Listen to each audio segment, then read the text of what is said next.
مکمل ترجمہ عرض کیا۔ سورہ بقرہ یہ قرآن مجید کی سب سے بڑی سورہ ہے۔ ایک حدیث اس کی فضیلت پہ سن لے، نبی کریم علیہ السلام نے فرمایا جس گھر میں سورۃ بقرہ پڑھی جائے نا، فرمایا جن کیا وہاں سے تو شیطان بھی بھاگ جاتا ہے۔ سورہ بقرہ گھروں میں پڑھیں، یہ سب سے بڑا تعویذ ہے۔ اگر گھر میں جنات ہوں، کوئی آسیب ہوں، اور یہ وہ والا تعویذ ہے جو مدینے والے رسول نے عطا فرمایا ہے۔ یہ سب سے بڑی سورہ ہے۔ مفسرین فرماتے ہیں اگر کوئی استدلال کی قوت رکھتا ہو تو ایک 100 چیز کا اللہ نے حکم دیا ہے، بلکہ امام اعظم فرماتے ہیں 100 تھوڑی ہے، میری نظر سے پڑھو تو 1000 چیزوں کا حکم دیا ہے، 1000 سے منع کیا ہے، اور 1000 قسم کی نصیحتیں اللہ کریم نے سورہ بقرہ کے اندر فرمائی ہیں۔ اس سورہ مبارکہ کا جو پہلا رکوع ہے نا، اس میں جو سب سے پہلی آیت ہے وہ ہے الف لام میم۔ ان کو کہتے ہیں حروف مقطعات۔ پہلا لفظ ہی جب کوئی قرآن مجید کا پڑھتا ہے نا، بہت بڑا عالم فاضل، بہت بڑا محدث، تو اسے یہ کہنا پڑتا ہے کہ میں نہیں جانتا، اللہ جانتا ہے یا اللہ کا رسول جانتا ہے۔ الف لام میم کا معنی ہم نہیں جانتے، اللہ جانے یا اللہ کا رسول جانے، یا جس کو وہ دونوں بتا دیں وہ جانتا ہے، ورنہ یہ اللہ اور اس کے رسول کا راز ہے۔ یہ آگے ارشاد فرمایا ذالک الکتاب لا ریب فیہ، یہ وہ عظیم کتاب ہے جس میں شک کی کوئی گنجائش نہیں ہے۔ ھدی للمتقین، یہ ہدایت ہے پرہیزگاروں کے لیے۔ سوال یہ ہوتا تھا کہ یا اللہ جو متقی پرہیزگار ہیں وہ تو پہلے ہی ہدایت پہ ہیں، تو قرآن بھی اگر انہیں ہدایت دے گا تو پھر جو گنہگار ہیں ان کی ہدایت کہاں ہے؟ تو اس آیہ مقدسہ کا معنی مفسرین نے یہ بیان فرمایا ہے کہ مطلب اس کا یہ ہے کہ قرآن ہدایت دیتا سب کو ہے، لیکن اس سے ہدایت حاصل متقی لوگ کرتے ہیں۔ بارش برستی ہے نا سب جگہوں پہ، لیکن اگر کسی نے فرش کرایا ہو، ٹائلیں لگوائی ہو، تو وہاں پھل پھول اگ سکتے ہیں، سبزہ اگ سکتا ہے، اس کے لیے زمین کا زرخیز ہونا شرط ہے۔ قرآن مجید سب کو ہدایت دیتا ہے، لیکن قرآن مجید سے ہدایت لیتے وہ ہیں جنہیں اللہ نے تقوی والا دل عطا فرمایا ہے، ڈرنے والا دل دیا ہے۔ آگے جو آیات ہیں نا 5، ان میں اللہ تبارک و تعالی نے متقی لوگوں کی فضیلت بیان کی ہے، نشانیاں بیان کی ہیں کہ وہ کون ہوتے ہیں۔ ان میں پہلا ارشاد فرمایا کہ متقی وہ ہوتا ہے جو غیب پہ ایمان لے آتا ہے، اس چکر میں نہیں پڑتا کہ آنکھوں سے دیکھوں گا تو مانوں گا۔ اور دوسرا فرمایا متقی وہ ہوتا ہے جو نماز قائم کرتا ہے اور اللہ کے دیے ہوئے رزق سے اللہ کے راستے میں خرچ کرتا ہے۔ اور تیسرا فرمایا متقی وہ ہوتے ہیں کہ محبوب جو قرآن ہم نے آپ پہ نازل کیا اس پر بھی ایمان لاتے ہیں، اور جو آپ سے پہلے نازل کیا گیا اس پر بھی ایمان لاتے ہیں، یعنی تورات کو، زبور کو، انجیل کو، اس کو بھی وہ مانتے ہیں۔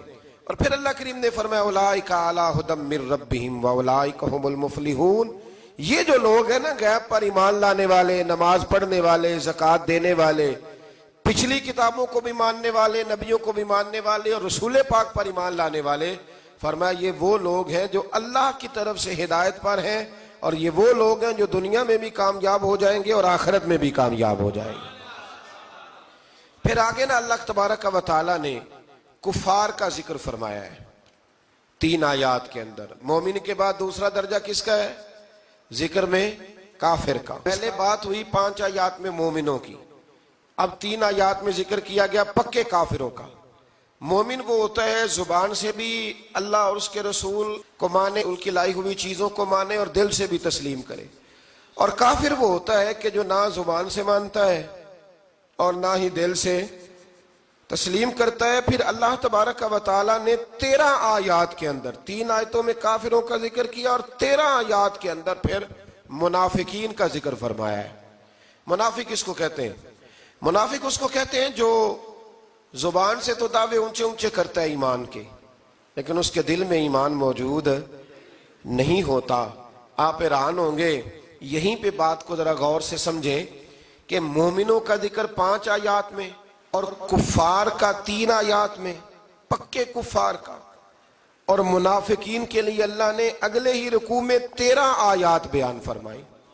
13، یہ خطرناک گروہ ہے منافقین کا، یہ خوفناک لوگ ہیں، یہ وہ چھپی ہوئی بیماری ہے کہ جس کو پکڑنا تھوڑا مشکل ہے۔ کچھ بیماریوں کو ڈاکٹر کہتے ہیں نا یہ خاموش قاتل ہے، قتل کر دیتی ہے پر پتہ نہیں لگنے دیتی۔ اسی طرح منافقین کا ٹولہ ہے. قرآن مجید کہتا ہے ان منافقین کے بارے میں وَمِنَ النَّاسِ مَن يَقُولُ آمَنَّا بِاللَّهِ وَبِالْيَوْمِ الْآخِرِ وَمَا هُمْ بِمُؤْمِنِينَ. اے محبوب کچھ لوگ کہتے ہیں ہم اللہ اور آخرت پر ایمان لائے لیکن وہ ایمان لانے والے نہیں ہیں. تو جب رب کہتا ہے نہیں ہے، آج کسی کو کہہ دیا جائے نا کہ وہ بندہ جھوٹا کلمہ پڑھتا ہے، اس کی باتیں نہیں بتاتی، تو کہتے ہو آپ ایک کلمہ گو کو برا کہہ رہے ہیں.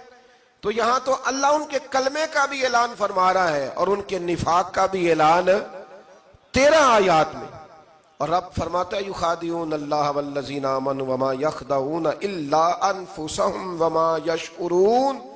فرمایا وہ اللہ کو دھوکہ دینا چاہتے ہیں مومنوں کو، حالانکہ نہیں دھوکہ دیتے مگر اپنی ہی جانوں کو، انہیں شعور ہی نہیں.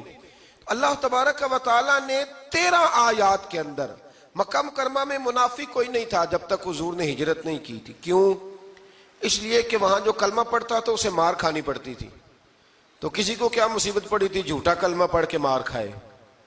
مدینے میں جب اسلامی حکومت قائم ہو گئی نا تو کچھ لوگوں نے اسلامی حکومت سے فائدہ لینے کے لیے جھوٹے موٹے کلمے پڑھ لیے، اندر کفر رکھتے تھے، اوپر سے اظہار اسلام کرتے تھے. تو رب فرماتا ہے کہ ان کا یہ ایمان قابل قبول نہیں ہے.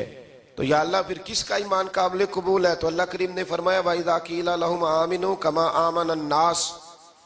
جب ان سے کہا جاتا ہے نا اس طرح ایمان لاؤ جس طرح دوسرے لوگ لائے، یعنی ابو بکر صدیق کی طرح ایمان لاؤ، عمر فاروق کی طرح ایمان لاؤ، عثمان غنی کی طرح، مولا علی کی طرح، بلال حبشی کی طرح. تو کیا جواب دیتے ہیں؟